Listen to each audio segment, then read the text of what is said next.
The news for the Eagles just ahead of their playoff matchup with the 49ers has been pretty wild, as with several star players set to return from injury, the latest updates on Lane Johnson have been pretty conflicting. So, will he play or not? And what's the latest on all the Birds' injuries following their first practice of the week? Plus, the 49ers are obviously dealing with a ton of injuries as well, and that prompted them to go out and make a move that I was not expecting, as a former Eagle just signed with the enemy ahead of Sunday's game. Also, will the Eagles finally unleash Jalen Hurts' legs in the playoffs, and how does the NFL's latest coaching news affect Philly?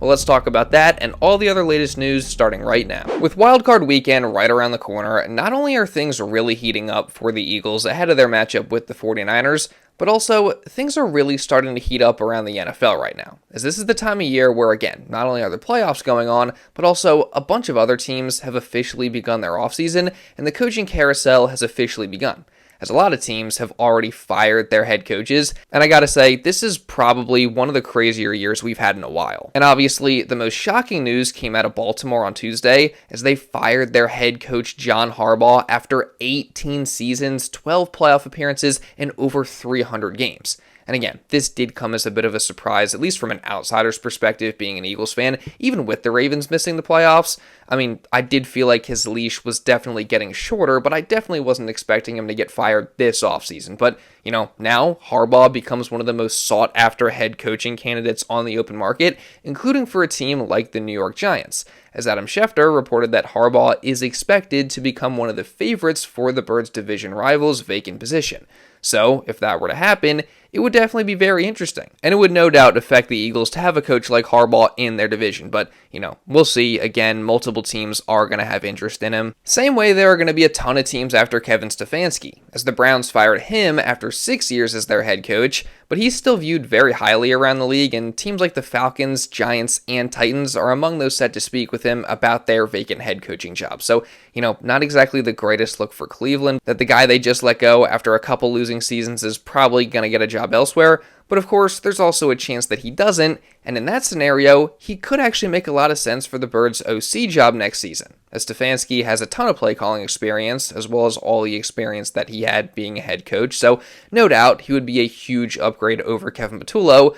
But again, chances are he probably gets a head coaching job. So what about someone like Kliff Kingsbury, as he and the Commanders just agreed to part ways after he spent 2 seasons as their offensive coordinator, the first of those being a massive success on their run to the NFC Championship, and the second this past season obviously being a huge disappointment.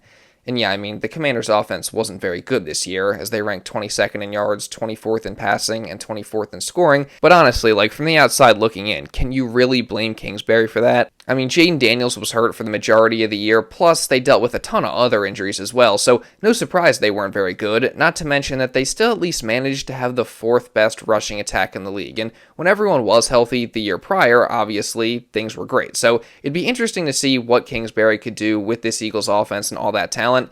And like Anthony DeBona said, I feel like it's also worth mentioning that the Birds did interview Kingsbury back during their OC search in 2024. Plus, no doubt, he's another clear upgrade over Kevin Patullo, so definitely something to think about for sure. And say the Eagles do fire KP at the end of the season, they're going to have a lot of interesting names to look at for OC. Now, unfortunately and selfishly for us, Shane Steichen won't be one of those names, as he remains the Colts head coach even after their collapse this year. But still, there's a ton of options out there, and DeBona wrote out a list here with Kevin Stefanski, Mike McCarthy, Kliff Kingsbury, Brian Callahan, Zach Robinson, Brian Dable, and Mike Kafka being some of the presumed available options, But something else we also do got to think about is that if the Eagles do make a deep playoff run this year, then probably all the good candidates will have already been hired by other teams. That is, if the Eagles even decide to fire KP in that scenario. Because, even though I think they should fire him regardless, it would be pretty wild to see the Eagles fire their offensive coordinator after, say,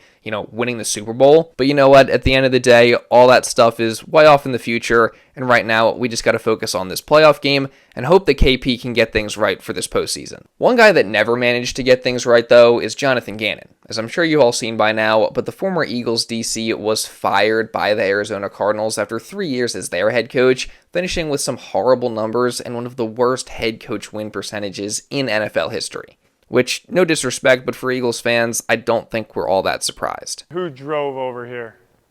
Let me see your hands. Who took the bus? Did you have fire in your gut? Did you? We're here for a reason. Don't get that twisted, okay? We're here for a reason to win games. So if you didn't have that fire in your gut, you better light the fire pretty fast, okay? Hey! What's up, man? How you doing? Good. Good. Shoo, shoo, shoo, shoo, shoo. Shots, explosives, you can run. All jokes aside, I personally never did think Gannon was going to work out as a head coach, so again, not a surprise to me. But getting back to Kevin Patullo, again, we're all hoping that he can manage to figure things out in the playoffs, and one of the adjustments that he can make that would clearly help this offense is to unleash Jalen Hurts more in the run game. Do you expect Jalen to say, it's time to rock and roll, I'll run 9 times because this team requires it?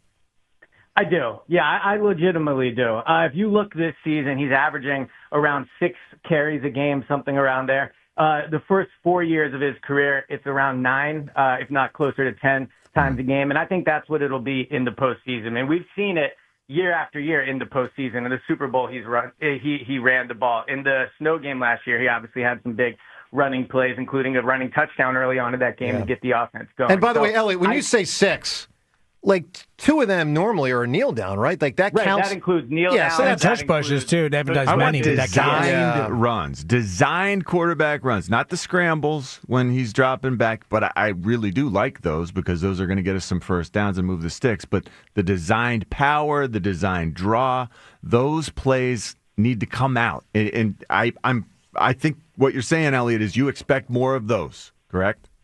Yeah, I think he will run the ball more, correct. Yeah. He does a ton off of broken down plays with running. And, I know Sunday's game is not the end-all, be-all. It was all backups. But I do think you saw, like, in that game, how important Jalen is extending plays this year. No doubt ESP is pretty inconsistent with his takes, but hopefully he's right here. Because again, Jalen Hurts running the ball on designed runs, or scrambling for that matter, has been very effective for this team in the past, but the designed runs specifically, we just haven't seen as much of this year, but when they do utilize them, it tends to be successful, and it adds another different and dangerous element to this Eagles offense. Plus, it can help to keep the defenses off balance, and one of the big problems the Birds have had all year on offense is just being too predictable. So, again, hopefully, now that the playoffs are here, Kevin Patullo and company finally unleash Jalen Hurts on the ground a little bit. And also, when it comes to the run game in general, one thing that'll really help that out is getting Lane Johnson back. As of course, he's been out since late November with a foot injury, and he's been out probably longer than expected, but now that the playoffs are here, there's been a lot of anticipation and expectation that Lane will make his return on Sunday against the Niners. And as reported by Jeff McClain on Tuesday, Lane was out there for the Birds' first practice of the week on Wednesday, which is definitely good news. And you would think that that's a positive sign that he is on track to play. However, some comments from Brian Baldinger on Tuesday on Anthony Gargano's show cast some serious doubt about that. Right? They're going to be fully healthy. I mean, I don't think Lane will go, but, we'll see. This update from Baldy was definitely a very big surprise when I saw it. I mean, he and Lane have a personal relationship, so comments coming from him hold some serious weight. However, we got a new update on Wednesday morning from Adam Schefter that directly contradicts Baldy's comments, as on 97.5 The Fanatic, he said, quote, "Without speaking to a single person this week about it, I'm going to tell you right now, I would be floored if Lane Johnson didn't play on Sunday. Like, he's going to be out there. Let me tell you right now, he's going to be out there playing." So, on one hand, Schefter is obviously a really reliable insider, so his comments hold weight as well. But the thing that raises some red flags for me here is that the first part of that quote, where he literally said that he hasn't actually talked to anybody about it. So, based on those two things, it seems like Lane wasn't going to play. That is, until Baldy walked back his initial comments in what is now a deleted tweet Wednesday morning that said, quote, "Lane is playing." But again, it's deleted, so who knows what to believe, right? I mean, there's a lot of back and forth here, but based on the information we do have, and if that tweet is real, which I'm pretty sure it is, it seems like Lane will play on Sunday. But who knows, things could change throughout the week, as they already have, so I'll keep you guys posted. One thing I am pretty confident about, though, is that Nakobe Dean will return on Sunday, as he was also out on the practice field to start the week, and judging by some recent comments from Vic Fangio and just the timeline of the injury, all signs point to him making his return on Sunday, which again, that'll be huge for the Eagles defense. And then in regards to the Eagles' other injuries that showed up last week, all of Jalen Carter, Dallas Goedert, Marcus Epps, and Jaelan Phillips were out on the practice field as well, so it seems like they'll all be good to go.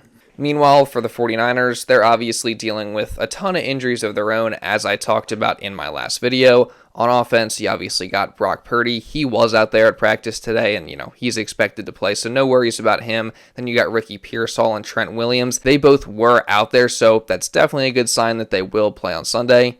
And then on defense, obviously, they've been super banged up there, especially at linebacker. Tatum Bethune, again, he's out for the season. And then Dee Winters was not out there at practice. Definitely very beat up at linebacker. And yeah, that's obviously a huge issue for them going into Sunday's game, that linebacker position. So that's why they went out on Tuesday and added a little bit of help, as they signed the former Eagle and veteran free agent Kyzir White for the rest of the season.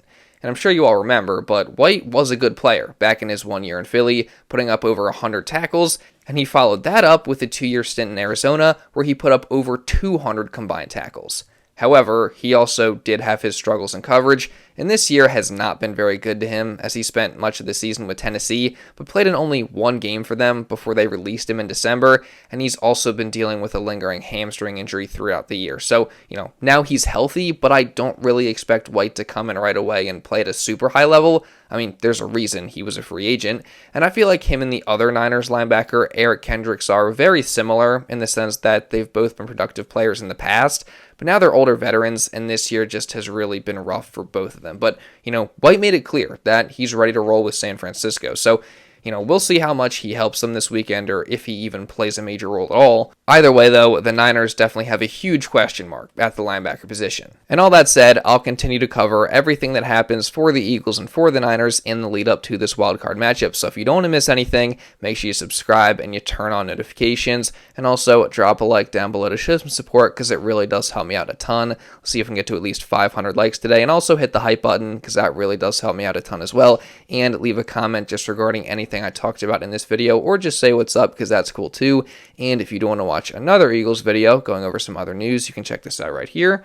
Now, with all that being said, that's pretty much all I got for this one, guys. So thank you all so much for watching, and I'll see you in the next video.